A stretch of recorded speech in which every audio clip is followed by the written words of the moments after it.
Hey guys, my people, my brother. Gusuje kandi mwifurije kugubwa neza. Wowe wihebeye Iwacu Bliss, wowe wihebeye kandi wakunze igitangaza mu bitangaza.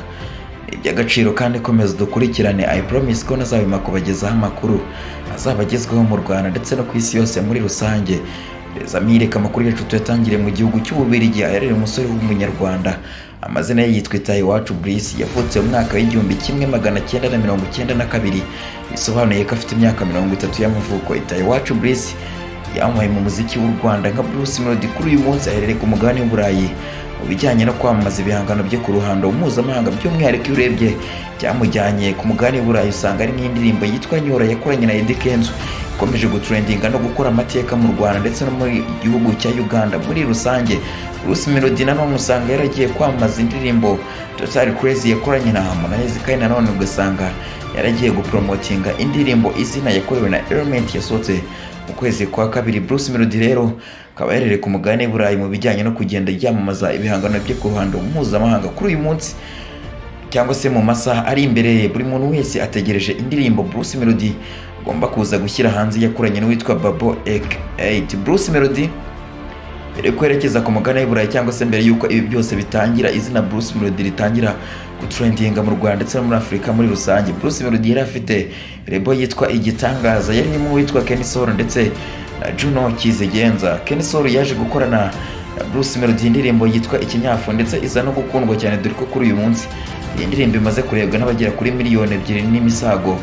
Bruce Melodie yaje gukora indirimbo na Kenisoro, ariko bidateye kabiri Bruce Melodie aza gushwana na Kenisoro ndetse baza no gutandukana ku buryo bukomeye cyane, ku buryo mu gitaramo Bruce Melodie yari yise Bruce Melodie 10 cyo kwiziza imyaka 10 yari amaze akora umuziki, yatumiyemo Kenisoro biza kuba ngombwa ko amuca amafaranga, baza guca ikijyanye n'umufungo. Ubundi Kenisoro ntiyemera kuza gutarama muri iki gitaramo cya Bruce Melodie. Nyamara wibuke ko abahanzi nk'aba Niyo Bosco ndetse n'abandi bagiye batandukanye nka Papa cyangwa bemeye kuza gutarama muri iki gitaramo, nubwo byaje kuvamo ibintu bitari byiza cyane, byaje gutuma label nka Rock Entertainment ishwana rwose. Witwa Papa cyangwa za gushwana na Rock kuko yiyumvishaga ko Bruce Melodie yaba yarishyuye amafaranga Rock Kimomo ubundi akayarya wenyine, biza gutuma Papa cyangwa nawe ashwana na witwa Rock Kimomo. Bisobanuye ko mind ya Papa cyangwa nta hantu yari itaniye neza na mind y'uwitwa Kenisoro, kuko Kenisoro yishyuje amafaranga Bruce Melodie biza ngombwa ko ataza kuyamaho ko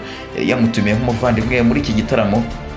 Ubundi Bruce Melodie aramubwira ati rero niba bidashobotse kuza nta kibazo. Cyaje gutungurana nuko Bruce Melodie yaje gucura kuririmba indirimbo yitwa Ikinyafu yakoranye n'uwitwa Kenisoro. Ubundi Kenisoro aho yarari aguruka yirukanka araza asanga Bruce Melodie kuri stage, baza guperformingana ndetse banaririmbana iyi ndirimbo yitwa Ikinyafu.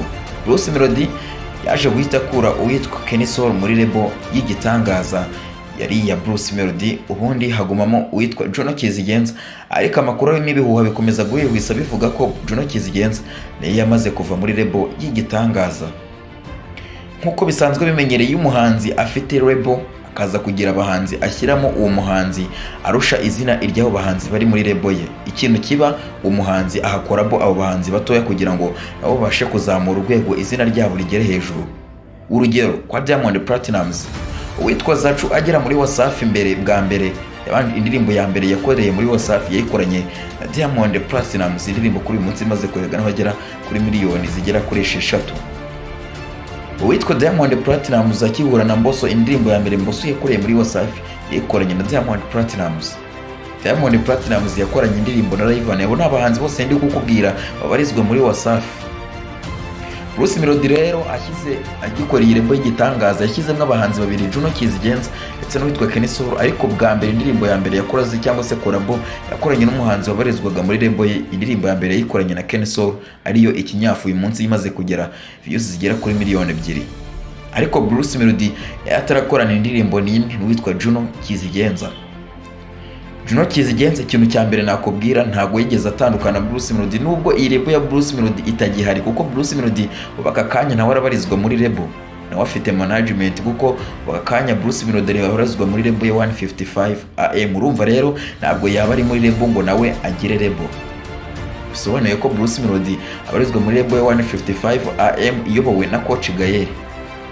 Ariko nanone Bruce Melodie ntabwo yigeze atandukana n'uwitwa Juno Kizigenza, kuko nujya kuri YouTube channel ya Bruce Melodie ukaza kureba abantu cyangwa se channel Bruce Melodie yigeze asubscribingaho, uraza gusangaho YouTube channel y'uwitwa Juno Kizigenza. Ni mu gihe iya Kenya Solo yo yamaze kuyihanaguraho hasigaraho iya Juno Kizigenza, bigasobanura ko Juno Kizigenza atigeze agirana ikibazo n'uwitwa Bruce Melodie. Akaba ariyo mpamvu Bruce Melodie yahisemo kuba nawe yagira ikintu yafasha uwitwa Juno Kizigenza, bakabasha gukorera indirimbo kugira ngo izina rya Juno Kizigenza naryo ribashe kugira aho rigera. Nubwo Juno Kizigenza ari umwe mu bahanzi beza bari hano mu gihugu cy'u Rwanda, ariko nako kantu ko kuba yakorana na Bruce Melodie nk'umwe mu bahanzi cyangwa se umuhanzi ufatwa nk'uwa mbere hano mu gihugu cy'u Rwanda, ni ikintu cyiza rero. Bruce Melodie naramuka akoranye indirimbo na Juno Kizigenza, hari urwego bizakuraho izina Juno, ndetse hari n'urwego iri zina rizajya.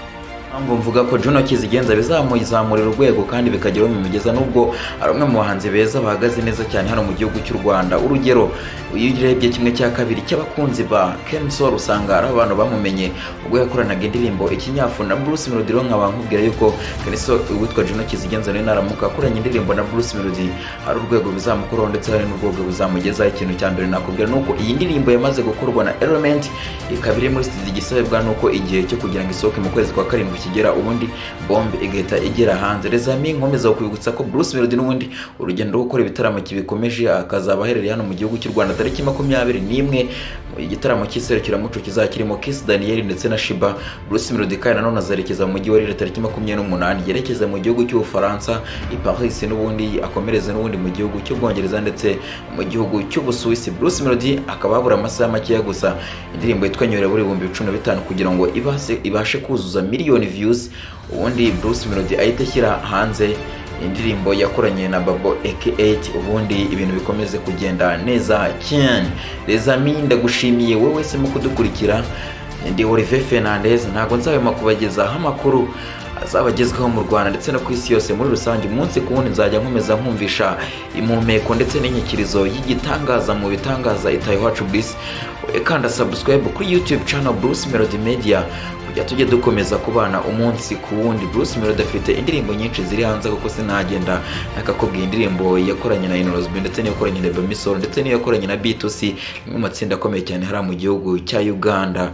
Indirimbo yitwa Nyora ubu ngubu aka kanya tuvugana imaze kuzuza ibihumbi bigera kuri 990, bisobanuye ko ibihumbi 10 ngo yuzuze miliyoni views mu masaha make cyane, bagahita badukubita indirimbo Bruce Melodie yakoranye na Babo. Les amis, see you, we love you so much, kandi subscribe. We love you, we love you, we love you.